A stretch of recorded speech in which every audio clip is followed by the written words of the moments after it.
Hello. Hello. We're back. We are back again, yet again. Yeah. Another That's what Monday. being back means. It's again. Yes. Another Yes. Monday. Okay.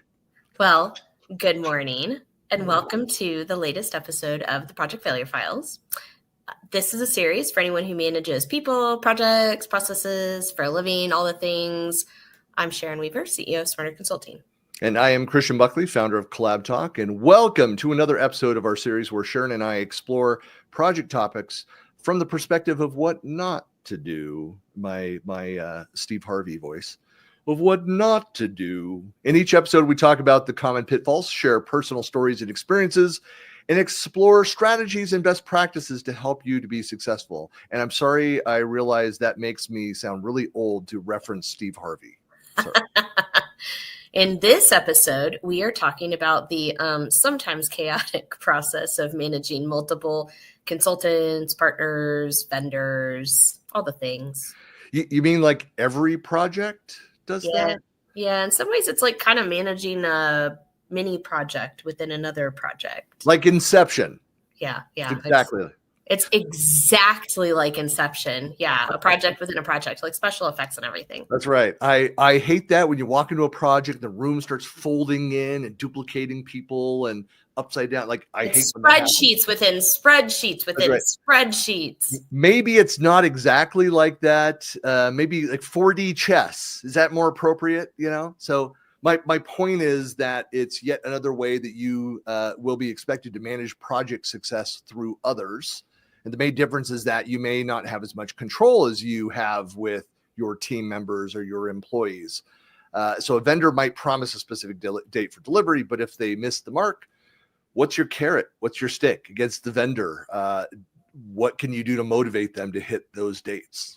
Yeah, I mean, having a service level agreement or an SLA can certainly help ensure that you're getting accurate, information, but there's also other methods to manage all the complexity around a project, which we'll talk about. I know we're already, it's hard not to just jump right into the topic there in the intro here, but I'm sure it'll be a great conversation as always. And as with every episode, folks, I guess I should have the banners ready to go. Here we go. Please, speak up, share your thoughts, your experiences, give us feedback, contact us if you want to, grill us about something that we said that might have, upset you, triggered you some way around a topic. It happens, I admit that.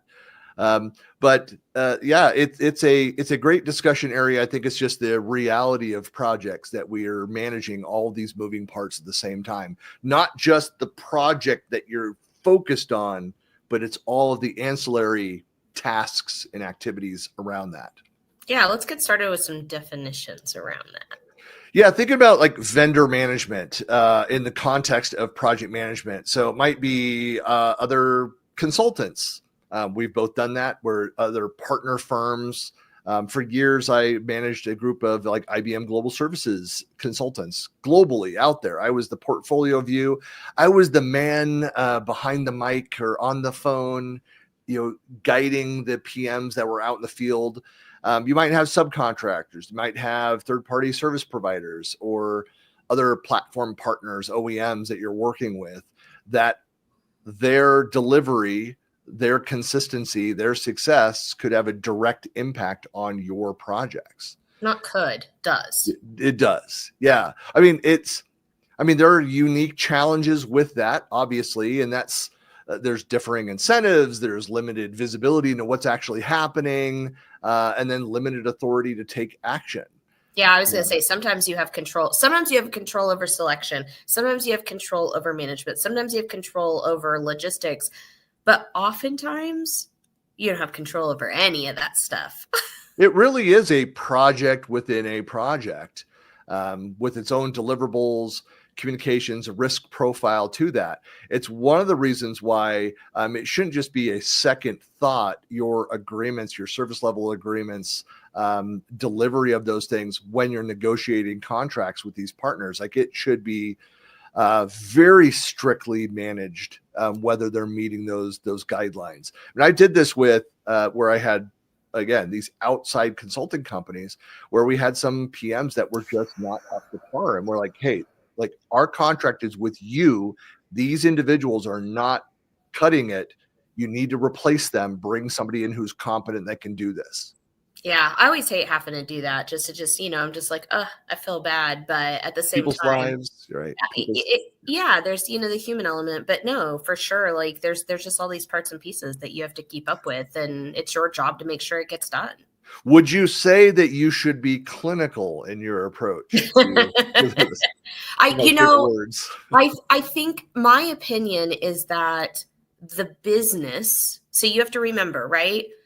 You are representing a business, you are representing a project, you are representing a stakeholder, no matter what it is that you're doing. I think there's two parts to it. And it's very difficult for some people to kind of tease these apart, but there is the business or the project element, which requires that you have that clinical approach to make sure that the project is successful, to make sure that the business is not losing money, to make sure your stakeholders are getting what they need. And then there's the human element of making sure that, you're not being so clinical that you forget that there is a person that is involved in the situation as well. And I think there are some people who do the human element very well, and I think there's some people who do the business or the project element very well. But I think finding somebody who can kind of match those two things up and recognize that they both exist, that's where you really have magic in a good project manager. Yeah, you and I often talk about the need to be recognize people make mistakes and have an organization, have a style where people are allowed to make mistakes. You don't want them to happen, but they're allowed to learn from those and then go and do better. And that's not what we're talking about here. I think there are where I've had to fire people and vendors where it was because of repeated inconsistent, delivery or repeated mistakes. Things were just like, okay, this is just not working out. And even then, inside of a larger organization, where like, hey, is there a different role where this would be a better fit? I've actually had a business analyst, very good business analyst, but wanted to go and experience the project management world. And she just said, I don't like this. She did it for about 6 months, concluded the project. I thought she did a fine job, but she had to, her words, like stretch so far beyond what was her style and personality. Like, she's like, I just don't like it. I'm like, you were good at it, but don't like it. Like, went back being a BA. Like, so we very much like, hey, we want to hold you here. We don't want you to feel like, hey, there's no upward path. And she's like, nope, I actually kind of got it out of my system. Like, I know what that world is. I know what that experience is like, and that I had it better. And so move back into that other role. So, but yeah, thinking about, the vendor coordination specifically, when things are broken, what are the impacts? Like misaligned timelines, slipping project delivery dates, broken dependencies, having to rework things to go in. I know this is so rare that happens, but sometimes where, especially with a technology partner, where you just have to remove them entirely and almost restart an aspect of the project, or go back into, like, if you did a formal RFP and somebody fudged the numbers on their results. Never happens, Christian. I know. Never happens. Oh, I know. I did a massive multi-million-dollar project where the analyst and reporting person was fudging the numbers, was padding it. And so I don't know if he was getting kickbacks on it or from that vendor or whatever. And so he was fired and the vendor was replaced. And it was just, we considered it outright fraud, what happened there. Hopefully it's not that messy and ugly for folks. But sometimes, even morale can drop when vendors are perceived as unreliable, and the internal team is left to clean up and cover for them. It's only so long that you can take that, where people are doing extra work because this vendor is failing in their role. Yeah, I think when you switch over, so I talked about the two elements, where there's the personal element and then there's the more, business clinical element. And one of the things to remember, and this is one thing I had a lot of experience with at a couple of different consulting companies, is that HR laws, at least in the United States, consider employees different from contractors or vendors. They are considered different resources. And to that end, what can happen is your long-term employees, will kind of feel more at home, and the contractors are there to do a job and get out. Like a lot of times they don't integrate. They're not part of the culture. They're not part of the fabric. They're not showing up to birthday parties. They're not going to lunches. They're doing a job and getting out. And so it's very, very easy for there to be a disparity there in terms of if the vendor does a great job, right, then sometimes that can make the employees feel a little bit less than. And if the vendor does a bad job, then the employees kind of do, oh, well, they can't do their job. And so from a project management perspective, I feel like, what not to do is to treat everybody exactly the same and not understand that they have different roles to play. And so you have different, and I'm not going to say, it's even like different expectations, but it's different conversations and different ways of managing. And like you said, if a contractor or vendor is not performing, there's going to be a much faster conversation to getting a different resource in. Whereas with an employee, there's an opportunity for coaching and, kind of long-term management, just from an HR perspective, that's very, very different. And it causes this cultural impact that I think a lot of people don't really want to talk about out loud. Yeah. Well, there's it's funny. I can see both sides of this. I think you outlined it well about, where blame gets pointed towards. I mean, there could be one thing you have to look out for in a leadership position is like, have we developed a culture of blame the vendor for all of the problems, all of the mistakes? As a vendor, as a consultant, both of us have had this experience where, I want to go in knowing that, hey, there's an end date. I'm not one of these consultants like, hey, we get in there and then we're your outsourced IT and we're just permanent. Like we are not, I don't run an MSP that does that kind of thing where I look at it from a project by project basis. My job is, I view as deliver this value and then I'm done. If there's another opportunity, something that is net new, but I'm very wary of the scope creep that continuals. Like, are you trying to just not pay the taxes on having another employee to do this? Like, you're looking at this wrong. There's longer term costs. Then you're putting more and more and you're investing in, I know I'm going slightly sideways on this, but you're investing more and more on this partner to come in and do this activity. I'm going to leave eventually, and you're going to lose all of that knowledge and expertise around that too. So I look at when I go in on a project too, is I look at, okay, what are the handouts? If all I'm doing is this project for 6 months, at the end of that, am I training your team so they're able to do it and take what I've done and deliver it and be done? So that's part of what I like about project management is here's the scope. It has just like I like movies. There's a beginning, there's a middle, there's an end. I deliver that, I hand off, I'm able to go on my checklist, check, done, and move on to the next project. And so I even think of it as, and maybe this is a good way for PMs to think of it. I think of it like my portfolio. Like if I look back over if I get the Elon Musk email, what are the 5 things that you've delivered, kind of things. I know. But I think about in those terms all the time. Like, what have I gone in and accomplished? What are my projects? So I can, go and easily point to, here's my value. Here's what I've done. Here's the methodology. Go. Yeah. It's it's stakeholder trust erodes when there are vendor failures, when there's miscommunications, all those kinds of things. It's why you have to, again, be clinical in your approach, structured in your approach. This is what it is. This is what we can ask the vendor to do. Here's what we can't do. Here's what they're delivering. Here's the timeline. And there are often penalties around that. Learn that lesson to where there could be financial penalties where you actually claw back parts of the funds if they miss dates for delivering. So a lot of things that you can to build leverage into that.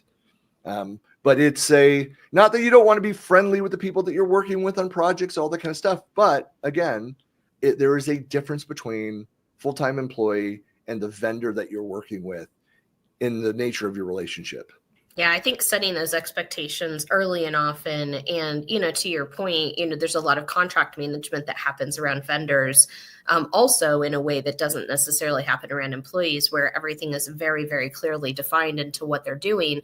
And I think a lot of that is half of it is having it, and then half of it is managing it. And that can get really difficult when you have a lot of moving parts. And so you have to decide, how structured do I want to make this, and how much can I keep up with as a project manager?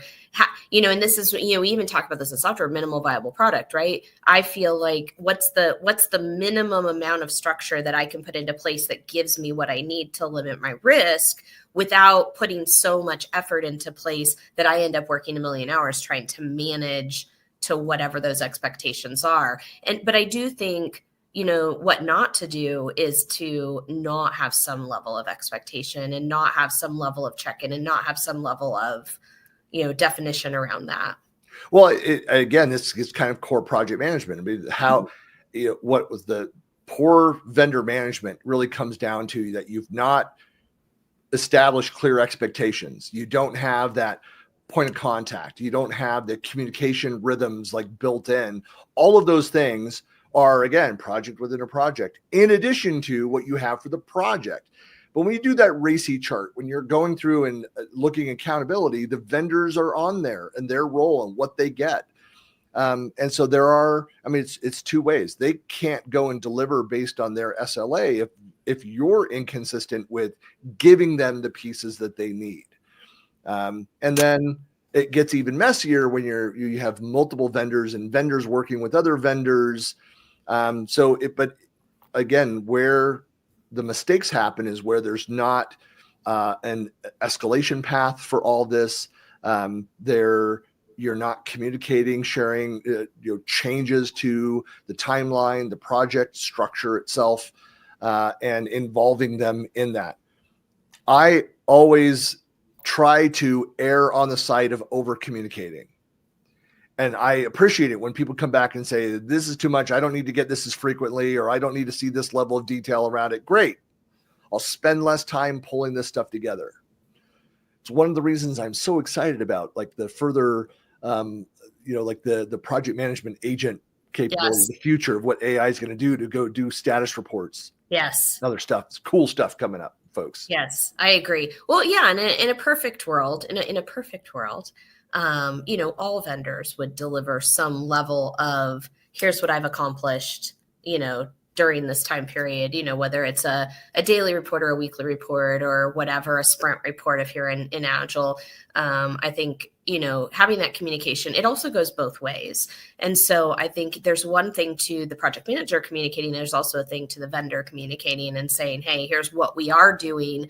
Here's how we're staying on track. Here's how we're being a good steward of your time and resources. And here's how we're delivering on what the expectations are that we set up front. I think it goes both ways. And if it's not going both ways, then there's things to look into.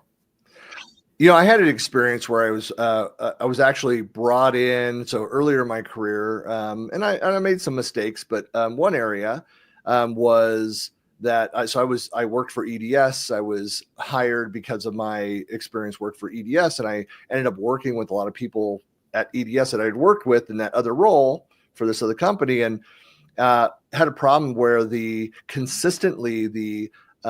project manager, the leader for this EDS team of consultants, was failing to follow the protocols that we had set for reporting on. They were trying to deliver ahead of schedule and try to dazzle us, but I was getting complaints from our internal clients all over the company. So hundreds of people were impacted. Multiple data centers were impacted by this because they didn't have time to do training and prep. There's wait a second, changes were made to servers, all these kinds of things, ahead of schedule without them letting us know. And so they got misreported as problems, even though it was actually, they just moved faster than discuss. And so again, it was to go back and had to repeatedly, I'll use the phrase, chew out this leader for being too fast for doing a good job. Like I felt bad about it. I had a great relationship with him and with the entire team, but trying to make sure that it was moving along with clear communication. And so it was just a lot of, I had to do additional vendor management time. It was frustrating to go back and have to rehash. We've talked about this. Like, here's the cadence. You have to do these steps. There's too many teams, too many organizations involved. I know it's slow, it's frustrating, but we have to do these things. And I just couldn't seem to get it through this individual's head. Follow the process. Right. There's a process for a reason. Yep. Yeah. But, yeah. Well, I was just thinking, managing vendors is always an interesting thing, because I think another thing to consider is that, like you were mentioning, so it's funny because I managed EDS as a vendor for a while. So that was a fun experience.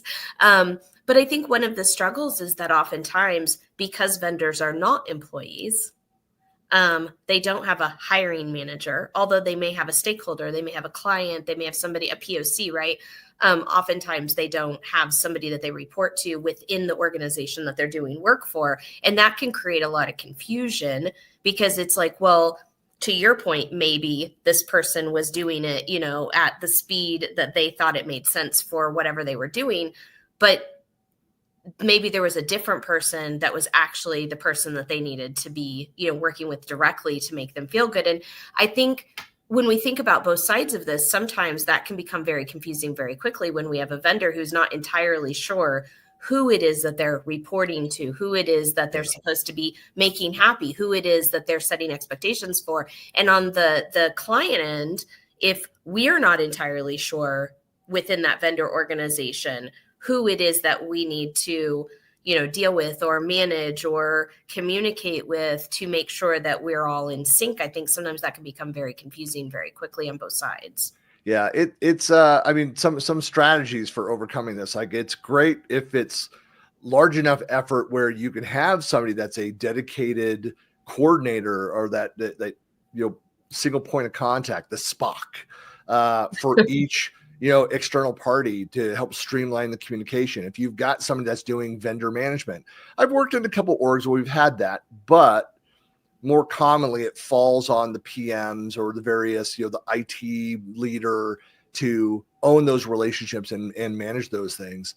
But again, it all comes down to having that portfolio view of, here are the projects, sharing that timeline, have the vendor specific milestones, and explain in those discussions and those check-ins of the interdependencies between the various projects and tasks and things that are going on.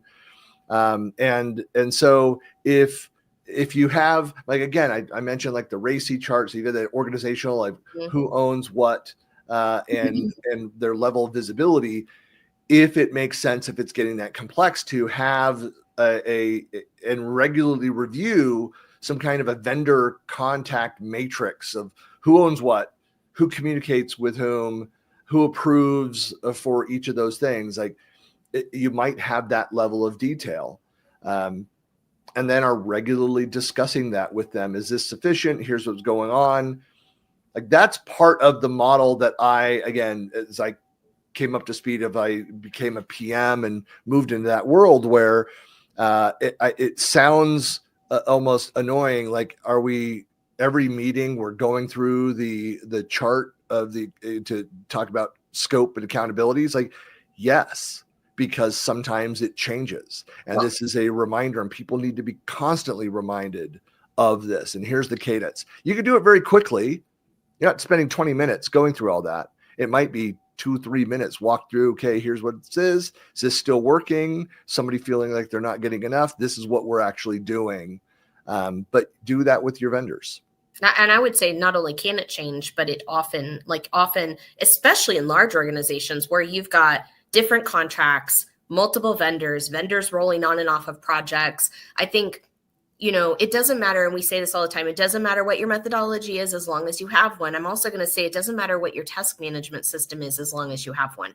Right. I'm a big fan of regular structured meeting cadence, task management boards. Everybody is very clear on who is assigned to which things, when they're due, if there's a handoff, if there's a dependency, those types of things. I think the more that the methodology, the more that the task management, the more that the structure behind all of this is consistent, the more that whatever resource is doing whatever work, whether that's an employee or whether that's a contractor, whether it's a vendor, whether it's a partner, it doesn't matter as long as everybody's kind of beating to the same, beating the same drum, right? We're all kind of playing the same game. We're all putting updates in the same place. And this is where I get really frustrated, is when I've got different vendors and different contractors and different employees that want to do different things that work for them. And it's like, I need this to all be in one place so that I can see it all together,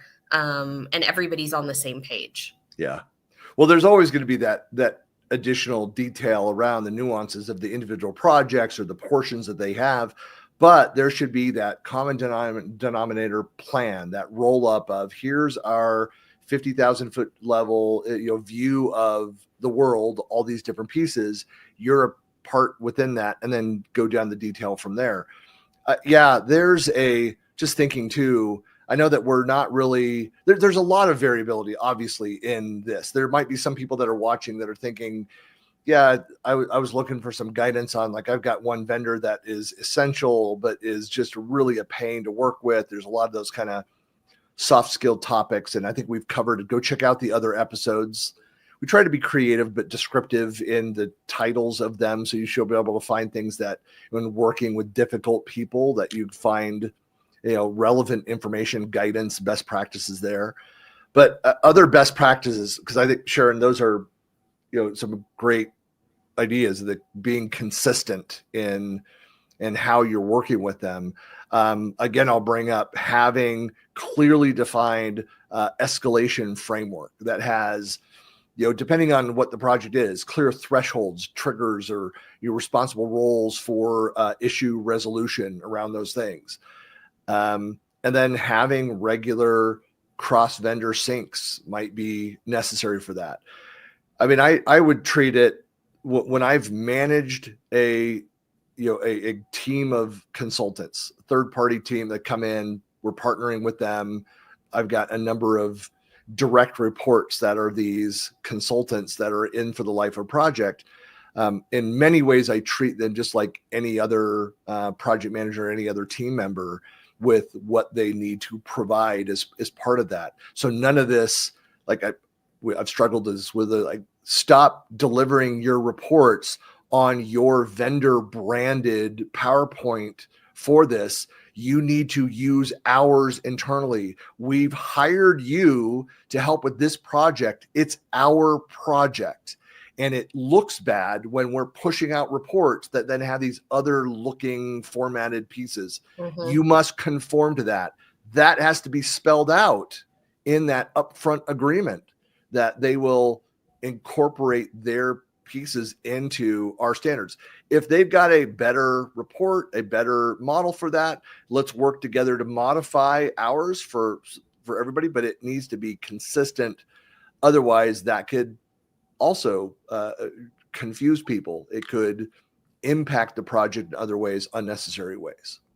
Yeah, I definitely think keeping your brand and your communication and your, making sure everything is very consistent makes a big difference. And like I said, it's that kind of like set one standard, one plan, and then everybody kind of has to participate in that. And then it doesn't matter, right? People come in and out, and it doesn't make any difference because it's all kind of following that same voice. Right.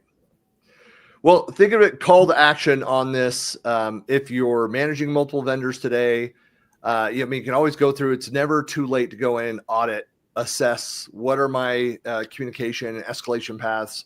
Are things documented? Are we consistent in what we're providing?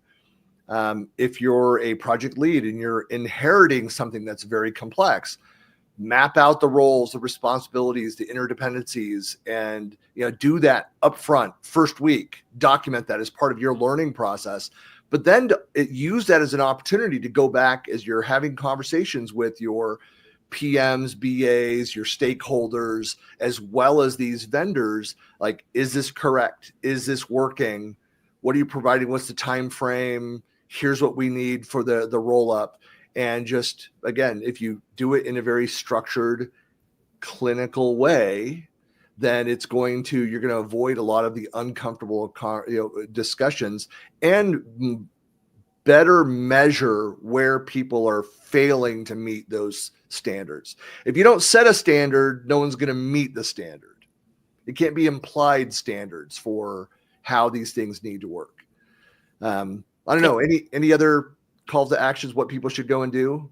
No, I think I just want to reiterate that. And it's really funny because I've been doing this for a really long time. And I, am just always reminded of just, over communicate and make sure that everything is clear. And I think when you're young, you kind of mistake that for micromanagement sometimes. And I absolutely do not think that over communication and setting clear expectations and documenting everything is not, I want for anybody that's listening, that is not the same as micromanagement. Micromanagement is getting in the weeds and being picky about how you're doing things and whether or not you're doing it the way that they like it for every single thing, not are you delivering and are you holding them accountable and is everything very clearly documented?